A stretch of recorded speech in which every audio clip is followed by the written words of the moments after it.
Hello everyone, welcome my another blog. নতুন একটা ভিডিওতে আপনাদের স্বাগতম।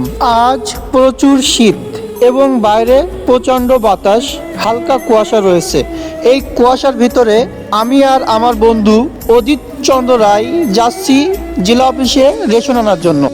অধীর চন্দ্র রায়ের বাড়ি রংপুর নীলফামারী। আজ রেশন উত্তোলন করতে যে কি হলো আপনাদের সাথে শেয়ার করলাম।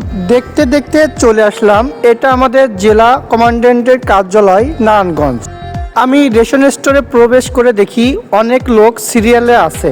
আমি আমার রেশন বইতে কয় কেজি রেশন পাবো এটা লিখে জমা দিয়ে দিলাম। যেহেতু আমার সিরিয়াল অনেক পরে, আমার রেশন নিতে মনে হয় বিকাল 3টা থেকে 4টা বাজবে।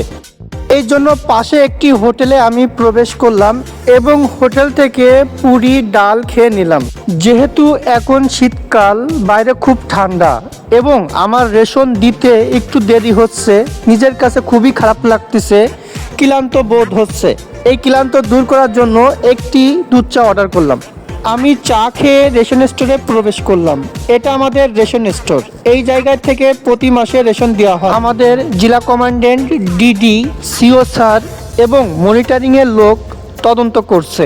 হঠাৎ করে সদর দপ্তর থেকে অফিসাররা আসার ফলে রেশন দিতে একটু বিলম্বনা হলো। আমি বসে আছি কখন আমার সিরিয়াল আসবে এবং কখন আমাকে ডাকবে।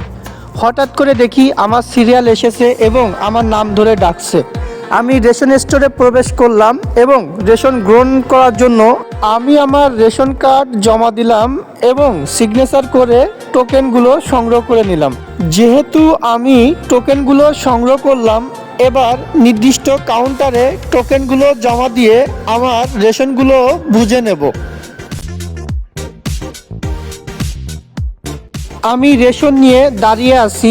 আমার বন্ধু অধীর চন্দ্র রায় একটা গাড়ি আনতে গেছে রেশনগুলো নেওয়ার জন্য। ইতিমধ্যে আমার বন্ধু গাড়ি নিয়ে চলে এসেছে। আমরা রেশনগুলো গাড়িতে উঠিয়ে নিলাম